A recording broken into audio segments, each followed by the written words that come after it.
थोड्याच वेळात शिवालिक जहाज एलपीजी घेऊन गुजरातला पोहोचणार। गुजरातच्या मुंद्रा बंदरावरती शिवालिक जहाज पोहोचणार, तर नंदादेवी जहाज उद्या कांडला बंदरावर पोहोचणार। आधी गुजरातला गॅस तेल पुरवलं जाईल, राऊतांचा आरोप। तर आधी गुजरात मग पूर्ण देश मेला तरीही चालेल, गुजरातला आधी तेल पुरवठा होईल, संजय राऊतांचा केंद्रावर निशाणा। बारामतीत कुठेही गॅस मिळत नाहीये, संपूर्ण देशात हीच परिस्थिती आहे। गॅस सिलेंडरची कमतरता आहे, हे सरकार मान्य का करत नाहीये, सुप्रिया सुळेंचा सवाल। तर जे विरोधक बोलतात तेच वास्तव्य होण्यास आता सुरुवात झाली आहे। एलपीजी साठी लोकांच्या हाणामाऱ्या सुरू आहेत, सुप्रिया सुळे यांचं वक्तव्य। सरकार पाप लपवण्याचा प्रयत्न करतंय, आज नागरिकांना गॅस मिळत नाहीये, महागाई वाढलीये। काँग्रेस नेते नाना पटोले यांचा राज्य सरकारवरती आरोप। सध्या ब्लॅक मार्केटिंग सुरू आहे, सरकार लोकांची लूट करतंय, गॅस टंचाईवरती पटोलेंची प्रतिक्रिया। कोल्हापूरमध्ये गॅस तुटवड्याच्या निषेधार्थ काँग्रेसचं आंदोलन, जिल्हाधिकारी कार्यालयाबाहेर काँग्रेसचं प्रतिकात्मक आंदोलन। जिल्हाधिकारी कार्यालयाच्या दारात चुली मांडत काँग्रेस कार्यकर्त्यांकडून निषेध व्यक्त। राज्यातील गॅस वितरकांना पोलीस संरक्षण द्या, अन्न आणि नागरी पुरवठा विभागाचे आदेश। गॅस वितरकांवरील हल्ले रोखण्यासाठी पोलीस संरक्षण देण्याची मागणी होती, अन्न आणि नागरी पुरवठा विभागाकडून स्वतंत्र पत्रक जारी। गॅस टंचाईचा छत्रपती संभाजीनगरमधील फार्मा इंडस्ट्रीजला मोठा फटका, सर्दी खोकल्याचं औषध तयार करणारी कंपनी ठप्प झाली आहे। कंपनीमध्ये लाकडावरती चालणारे बॉयलर आणून इथं काम सुरू आहे। गॅस तुटवड्यामुळे 5 लाख औषधांच्या बाटल्यांच्या ऑर्डरही कंपनीनं नाकारलेल्या आहेत। मालेगावातील हॉटेल व्यावसायिक गॅस सिलेंडरच्या टंचाईमुळे मोठ्या संकटात सापडले आहेत। गॅस अभावी हॉटेल अर्ध्या वेळात बंद करण्याची नामुष्की आली आहे। सिलेंडरच्या टंचाईमुळे हॉटेल व्यवसायावरती मोठी टांगती तलवार आहे। छत्रपती संभाजीनगरच्या अनेक भागामध्ये घरगुती गॅस सिलेंडरचा व्यावसायिक परिणाम बघायला मिळतो, व्यावसायिक वापर केला जातोय। पुरवठा विभागाची यावेळेस हॉटेल चालकावरती मोठी कारवाई आहे, सिलेंडर जप्त करण्यात आलाय। कारवाई दरम्यान 40,000 रुपयांचे सिलेंडर जप्त करण्यात आलेले आहेत। गॅस टंचाईमुळे पुण्यातील प्रसिद्ध गार्डन वडापाव बंद झालेला आहे। गॅस टंचाईमुळे दुकान बंद असल्याचा बोर्ड लावण्यात आलेला आहे। रत्नागिरीमध्ये देखील गॅस तुटवड्यामुळे हॉटेल व्यवसायावरती परिणाम झालाय। गॅस उपलब्ध होत नसल्यानं दुपारनंतर दुकान हॉटेल बंद ठेवण्याची वेळ आली आहे। रत्नागिरीतल्या हॉटेल व्यवसायामध्ये आता हाफ डे हॉटेलची कन्सेप्ट सुरू झाली आहे। गॅस तुटवड्यामुळे मुंबई ठाण्यामध्ये नाश्ता 5 रुपयांनी महागला, पोहे, शिरा आणि साबुदाणा खिचडी 25 वरून 30 रुपयांवर, तर ठाण्यामध्ये वडापावचे दर 20 रुपयांवरून थेट 25 रुपयांवर पोहोचलेत।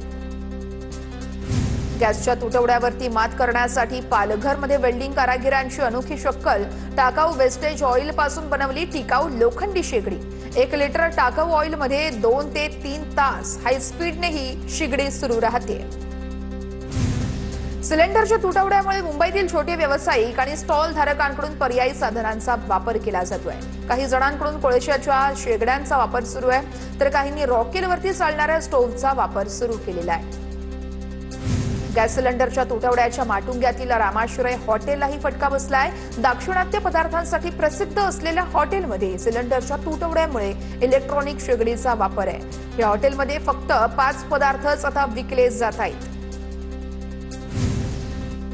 गडचिरोलीमध्ये गॅससाठी टंचाई झाली आणि गॅसच्या टंचाईमुळे नागरिक त्रस्त झाले आहेत। सिरोंचा येथील आश्रमशाळेत देखील सिलेंडरचा साठा संपल्यानं विद्यार्थ्यांच्या जेवणाचा प्रश्न गंभीर झालाय।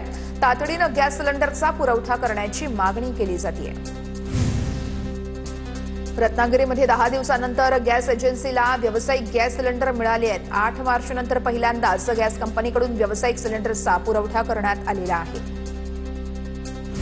नंदुरबारमध्ये गॅस बुकिंग संदर्भात नागरिकांमध्ये संभ्रम, बुकिंगसाठी येणाऱ्या कॉलची संख्या वाढली आहे, त्यामुळे बुकिंगच होत नाहीये।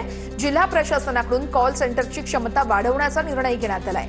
1 मिनिटाला 400 कॉल घेण्याची व्यवस्था करण्यात आली आहे। छत्रपती संभाजीनगरमध्ये आता रांजणगाव या ठिकाणी गॅस एजन्सी बाहेर उघडण्यापूर्वीच रांगा लागलेल्या होत्या। गॅस एजन्सी समोर पहाटेपासूनच नागरिक गॅस सिलेंडरसाठी रांगेत उभे आहेत। नवी मुंबईतील सानपाड्यात गॅस एजन्सी बाहेर ग्राहकांच्या रांगा, भर उन्हात नवी मुंबईकर गॅससाठी रांगेत उभे आहेत। कांदिवली चारकोप गावात अजूनही गॅस सिलेंडरसाठी नागरिकांची मोठी गर्दी आहे। गॅस सिलेंडर घेण्यासाठी नागरिकांच्या अर्धा किलोमीटरपर्यंत रांगा लागल्यात। आखाती युद्धाचा पंढरपूरच्या द्राक्ष उत्पादकांना मोठा फटका बसलेला आहे। द्राक्षांची निर्यात थांबल्यानं शेतकऱ्याचे 1 कोटी रुपयांचं नुकसान झालेलं आहे। शेतकरी प्रशांत देशमुख यांच्या शेतातील 200 टन द्राक्ष शेतातच पडून आहेत। 1 कोटी रुपयांचं नुकसान झाल्याची माहिती मिळतेय। युद्धजन्य परिस्थितीमुळे भाजीपाला निर्यातीवरती परिणाम झालाय। रायगडच्या इंदापूरमध्ये भाजी मार्केट ओस पडली आहेत। ग्राहकांची तुरळक गर्दी आहे। शेवगा, टरबूज, कलिंगड यांसारख्या भाजीपाल्यांना कमी भाव मिळतोय।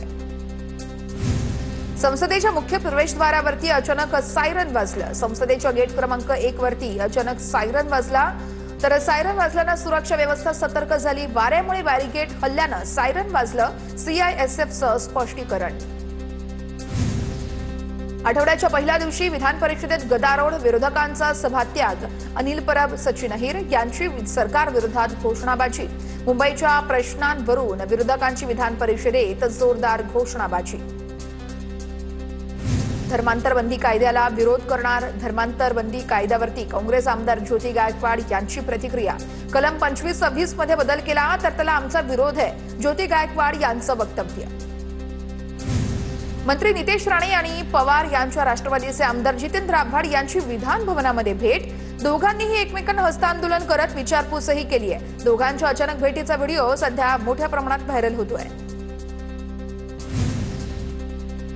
मीरा भाईंदरच्या शासकीय रुग्णालयामध्ये व्हेंटिलेटरवर असणाऱ्या वृद्धेच्या हाताला उंदरानं कुरतडलं। मनसे आणि ठाकरेंच्या शिवसेनेनं रुग्णालयाच्या डीन समोर ठिय्या आंदोलन केलं। 89 वर्षीय सुहासिनी माठेकर यांच्यावरती पंडित भीमसेन जोशी रुग्णालयामध्ये उपचार सुरू आहेत आणि त्याच वेळेस हा संपूर्ण प्रकार घडलेला आहे। कांदिवलीमध्ये चारकोप या ठिकाणी गॅस एजन्सी बाहेर मनसे कार्यकर्त्यांचा गोंधळ। गॅस सिलेंडरचा काळाबाजार सुरू असल्याचा मनसेचा आरोप आहे। नायगाव बीडीडी चाळीतील रहिवाशांना घरांच्या चाव्यांचं वाटप। प्रकल्पाच्या पहिल्या टप्प्यातील 864 रहिवाशांना नव्या घराच्या चाव्या देण्यात आलेल्या आहेत। मुख्यमंत्र्यांच्या हस्ते यशवंतराव चव्हाण सेंटरमध्ये चाव्यांचं वितरण करण्यात आलं। अंबादास दानवेंना अज्ञाताकडून जीवे मारण्याची धमकी। अंबादास दानवेंचं छत्रपती संभाजीनगर पोलीस आयुक्तांना पत्र। धमक्यांमुळे माझ्या आणि माझ्या कुटुंबियांच्या संरक्षणाला धोका निर्माण होऊ शकतो, अशी अंबादास दानवेंना भीती आहे।